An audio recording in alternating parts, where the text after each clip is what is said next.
नमस्ते दोस्तों, मैं हूं प्रदीप कुमार। आप देख रहे हैं डिजिटल मार्केट। वीडियो शुरू करने से पहले बता दूं, ये वीडियो एक एजुकेशनल पर्पज़ के लिए है। अगर आप स्टॉक मार्केट में कोई भी फाइनेंशियल इन्वेस्टमेंट करते हो तो अपने फाइनेंशियल एडवाइजर से सलाह जरूर लें या फिर अपनी सोच समझ के साथ ही स्टॉक मार्केट में इन्वेस्टमेंट करें। अगर आपको स्टॉक मार्केट में कोई भी फाइनेंशियल लॉस होता है तो उसके लिए ये वीडियो रिस्पॉन्सिबल नहीं रहेगी। तो चलो दोस्तों, वीडियो शुरू करते हैं। देखो, आज हम बात करने वाले हैं Sharda energy and mineral limited stock के बारे में। शारदा एनर्जी के नाम से ये स्टॉक एनएससी और बीएससी में लिस्टेड है। साथ में आज इस वीडियो में हम इस शारदा एनर्जी स्टॉक के फुल डीपली फंडामेंटल एनालिसिस करने वाले हैं। एक एक्सपर्ट लेवल की यहाँ पे फंडामेंटल एनालिसिस करने वाले हैं। साथ में हम इस स्टॉक की पूरी पोस्टमार्टम करने वाले हैं। साथ में देखने वाले हैं इसकी पोस्टमार्टम रिपोर्ट में क्या निकल के आता है। साथ में इसका जो फंडामेंटल एनालिसिस करने वाले हैं, देखते हैं उसके पिटारे में भी क्या निकल के आता है। तो चलो दोस्तों, वीडियो शुरू करते हैं। हम बात कर रहे थे शारदा एनर्जी स्टॉक के बारे में। अगर स्टॉक के करंट शेयर प्राइस की बात करें तो 442 रुपए 50 पैसे है। साथ में 3 रुपए 30 पैसे के पॉजिटिव मोमेंटम के साथ स्टॉक में एक अच्छी खासी ग्रोथ देखने को मिली। साथ में 75% 0.75% का यहाँ पे एक अच्छा खासा पॉजिटिव मोमेंटम हमें देखने को मिला। अगर स्टॉक की हम बात करें लास्ट 5 डेज की तो यहाँ पे एक अच्छा खासा फ्लक्चुएशन हमें देखने को मिलता है। और 1 मंथ की बात करें तो यहाँ पे एक तरह से जबरदस्त तेजी हमें देखने को मिल रही है। मतलब ये है कि लगातार स्टॉक जो है अपने पॉजिटिव मोमेंटम की तरफ काफी तेजी से चल रहा है। देखो, इस स्टॉक को लेके लगातार हमारी पिछली 1.5 महीने से जबरदस्त कवरेज थी। मैं आपको बार बार कह रहा था भाई, अगर आपके पास शारदा एनर्जी स्टॉक का कोई भी स्टॉक आपने होल्ड कर रखा है तो कम से कम 25 सितंबर तक जरूर होल्ड करना, क्योंकि 25 सितंबर के बाद आपको स्टॉक में एक जबरदस्त लेवल का पॉजिटिव मोमेंटम देखने को मिलेगा और स्टॉक लगातार अपने अपर सर्किट की तरफ धीरे धीरे करके मूव करेगा और आपको एक अच्छा खासा यहाँ पे रिटर्न देखने को मिलेगा। अगर इस स्टॉक के लास्ट ईयर की परफॉर्मेंस की बात करें तो ये स्टॉक 180 रुपए से चल के 466 रुपए 65 पैसे के आसपास गया था। देखा जाए तो यहाँ पे एक अच्छा खासा, मतलब जो इन्वेस्टर्स का पैसा है 3 गुना हो गया। ठीक है। साथ में अगर डिविडेंड की बात करें तो स्टॉक्स ने यहाँ पे 0.22% का यहाँ पे अच्छा खासा डिविडेंड अनाउंस किया है। कोई भी कंपनी डिविडेंड उस केस में अनाउंस करती है जब वहां पे कोई भी पब्लिक इन्वेस्टर्स की कमी होती है। अगर किसी भी स्टॉक्स के अंदर कूट कूट के अगर भर रखे हैं पब्लिक इन्वेस्टर्स तो वहां पे आपको डिविडेंड देखने को बिल्कुल नहीं मिलता। अब बात करने वाले हैं पी रेशियो की, तो यहाँ पे जो पी रेशियो है 28.51 है। मतलब इसका मतलब ये हुआ कि भाई जो स्टॉक का ट्रेंड है वो एक एवरेज ट्रेंड है। मतलब एक तरह से आपको इसमें अपर सर्किट डायरेक्ट देखने को नहीं मिलेगा।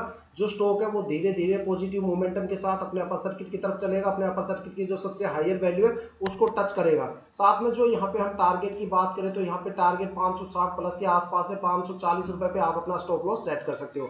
अब एक नजर डालते हैं कंपनी के क्वार्टरली रिजल्ट के ऊपर। देखते हैं भाई कंपनी की जो ऑपरेशनल एक्टिविटी है, साथ में जो सेल्स एक्टिविटी है, वो उसकी परफॉर्मेंस कैसी है। तो अगर यहाँ पे क्वार्टरली फाइनेंशियल रिपोर्ट की बात करें तो हम यहाँ पे जून 2024 के क्वार्टरली रिजल्ट की बात करेंगे। कंपनी का रिवेन्यू यहाँ पे 926 करोड़ के आसपास है। लास्ट ईयर की कंपैरिजन में यहाँ पे आपको 11% से ज्यादा की गिरावट देखने को मिलती है। और अगर नेट इनकम की बात करें तो कंपनी की नेट इनकम 198 करोड़ के आसपास है, जो कि लास्ट ईयर के कंपैरिजन में यहाँ पे 16% की ग्रोथ के साथ है। साथ में अगर डिल्यूटेड ईपीएस की बात करें तो यहाँ पे भी आपको 16% से ज्यादा की ग्रोथ देखने को मिलती है। और नेट प्रॉफिट मार्जिन की बात करें तो यहाँ पे 21.46% के आसपास है, जो कि लास्ट ईयर के कंपैरिजन में 32% की ग्रोथ के साथ खड़ा है। अब इस स्टॉक के बारे में हम थोड़ी सी डीपली फंडामेंटल एनालिसिस करने वाले हैं। अगर इस स्टॉक की मार्केट कैपिटल की बात करें तो 15,477 करोड़ के आसपास है। देखा जाए तो जो स्टॉक की प्राइस रेंज है उसके हिसाब से जो इसकी मार्केट कैपिटल है वो बिल्कुल परफेक्ट है। अगर मान लो मार्केट कैपिटल थोड़ी सी भी अगर ज्यादा चली जाती है तो वहां पे जो पब्लिक इन्वेस्टर्स है उनकी होल्डिंग बढ़ जाती है, लेकिन जो स्टॉक की परफॉर्मेंस है वो डाउन चली जाती है। और अगर मार्केट कैपिटल के अंदर गिरावट आती है तो वहां पे प्रमोटर्स की होल्डिंग बढ़ जाती है और स्टॉक के अंदर एक जबरदस्त पॉजिटिव मोमेंटम देखने को मिलता है। अब बात करने वाले एक मेन की पॉइंट के बारे में, जो कि किसी भी स्टॉक्स के अंदर सबसे खास चीज होती है वो होती है आरओई। आरओई का मतलब होता है रिटर्न ऑन इक्विटी। भाई इक्विटी के ऊपर जो रिटर्न है एनुअली वो उसकी एवरेज क्या चल रही है, तो एवरेज यहाँ पे 13 रुपए 9 पैसे के आसपास चल रही है। साथ में अगर आरओसी की बात करें जो कि रिटर्न ऑन कैपिटल, देखो दो तरह के रिटर्न होता है, रिटर्न ऑन इक्विटी और return on capital. Return on capital की बात करें तो 15.5 रुपए के आसपास यहाँ पे रिटर्न ऑन कैपिटल देखने को मिलता है, 15.79 रुपीज के आसपास। अब बात करने वाले हैं स्टॉक की बुक वैल्यू के बारे में। देखो बुक वैल्यू क्या होती है कि जो स्टॉक की लाइफ टाइम जो बाई और सोल्ड आउट की जो एवरेज होती है उसको हम बुक वैल्यू बोलते हैं। अगर स्टॉक के प्राइस की बात करें तो 445 रुपए 90 पैसे है, जबकि जो बुक वैल्यू है वो इससे लगभग कम से कम 4 गुना कम है। तो ये हमारे लिए काफी ज्यादा स्ट्रॉन्ग पॉइंट है। टाइम टू टाइम जैसे भी स्टॉक आगे चलता है तो यहाँ पे बुक वैल्यू में भी आपको इंक्रीमेंट देखने को मिलता है। देखो ये अगर देखा जाए तो जो बुक वैल्यू है वो कंपनी की जो स्टॉक की सबसे मजबूत रेसिस्टेंस बोली जाती है। कोई भी कंपनी अपने स्टॉक को कभी भी बुक वैल्यू से नीचे नहीं गिरा सकती। अगर इससे नीचे गिर गया तो समझ लो कंपनी पूरी तरह से दिवालिया घोषित हो गई और कंपनी डीलिस्ट होने के पूरे चांसेस है। वहां पे जो पब्लिक इन्वेस्टर है, DII, FII, साथ में जो भी प्रमोटर है दबके वहां पे सबकी ठुकाई होगी। और जिस कंपनी के अंदर एक बार प्रमोटर की ठुकाई हो गई उसको कभी भी लाइफ में प्रमोटर्स नहीं मिलने वाले। और कंपनी वहां पे क्या होता है कि अंडर सर्विलेंस में चली जाती है और सेबी उसको सर्विलेंस की ASM और GSM की लिस्ट में डाल देता है, जहां पे उसकी हर एक एक्टिविटी और फाइनेंशियल टर्म्स होती है उनको मॉनिटर किया जाता है। अब बात करने वाले हैं स्टॉक के फेस वैल्यू के बारे में। अगर स्टॉक की फेस वैल्यू की बात करें तो यहाँ पे फेस वैल्यू 1 रुपया, जिसका मतलब होता है कि किसी भी केस में अगर कंपनी डिलिस्ट हो जाती है, कंपनी बर्बाद हो जाती है, बिकवाली हो जाती है, तो वहां पे आपको रिकवरी के तौर पे पर 1 रुपया आपको पर शेयर आपको मिलेगा, चाहे शेयर आपने कितने भी रुपए का यहाँ पे खरीदा हो। लेकिन अगर देखा जाए तो इंडियन स्टॉक मार्केट में फेस वैल्यू को कंसीडर नहीं किया जाता, क्योंकि जो भी बंदा यहाँ पे शेयर खरीदेगा, जैसे उसको इस तरह की न्यूज देखने को मिलेगी, वो अपना सोल्ड आउट करके या प्रॉफिट बुक करके वहां से निकल जाएगा या फिर थोड़ा बहुत लॉस लेके वहां से निकल जाएगा। अब बात करने वाले स्टॉक के अंदर आपको शॉर्ट टर्म में कितना रिटर्न देखने को मिलेगा, लॉन्ग टर्म में कितना रिटर्न देखने को मिलेगा।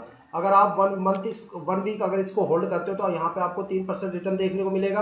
1 मंथ में आपको 26% का रिटर्न देखने को मिलेगा। 3 मंथ में 92% का रिटर्न देखने को मिलेगा। 6 मंथ में 115% का रिटर्न देखने को मिलेगा। 9 मंथ में 74% की नियर बाई आपको रिटर्न देखने को मिलेगा। अगर आप लॉन्ग टर्म में यहाँ पे इन्वेस्टमेंट करते हो तो 1 ईयर में आपको कम से कम 100% का यहाँ पे रिटर्न देखने को मिलेगा। 1 ईयर में 411% का रिटर्न देखने को मिलेगा। 3 ईयर में आपको 526% का रिटर्न देखने को मिलेगा। और 5 ईयर में कम से कम 1842% का यहाँ पे जबरदस्त रिटर्न आपको देखने को मिलेगा। और अगर 5 ईयर्स तक आप होल्ड करते हो तो आपको 2795 रुपए का यहाँ पे जबरदस्त आपको रिटर्न देखने को मिलता है। अब घूम फिर के अगर एवरेज की बात करें तो यहाँ पे शॉर्ट टर्म में आपको एक अच्छा खासा रिटर्न इस स्टॉक में देखने को मिल रहा है, तो आप यहाँ पे शॉर्ट टर्म में भी अप्लाई कर सकते हो। और लॉन्ग टर्म की बात करें तो यहाँ पे कम से कम 4 या 5 ईयर के लिए आप यहाँ पे होल्ड कीजिएगा, एक अच्छा खासा रिटर्न आपको मार्केट से देखने को मिलेगा। एक जबरदस्त लेवल की आपको यहाँ पे कमाई देखने को मिलेगी। अगर मान लो आपके पास अमाउंट कम है और आप लॉन्ग टर्म के लिए इन्वेस्टमेंट करना चाहते हो तो आप यहाँ पे सिप भी स्टार्ट कर सकते हो। सिप एक तरह से FD होती है कि जैसे आप कोई भी FD शुरू करते हो 500, 1000, 1500, 2000 रुपए की, और आप एक टाइम पीरियड सेलेक्ट कर लेते हो, भाई मैं 2 महीने बाद किस्त भरूंगा या 4 महीने बाद किस्त भरूंगा। ऐसे ही आप टाइम पीरियड यहाँ पे सेलेक्ट कर सकते हो। उस टाइम पीरियड पे आपका जो भी पैसा रहेगा वो आपके अकाउंट से कटता रहेगा और वहां पे इकट्ठा होता रहेगा। ठीक है, जब आपकी मार्केट जिस टाइम आप अपनी सिप को क्लोज करोगे वहां पे जो भी आपका प्रिंसिपल अमाउंट रहेगा, साथ में जो भी आपकी किस्त रहेगी, वो तुरंत आपके अकाउंट में आ जाएगी।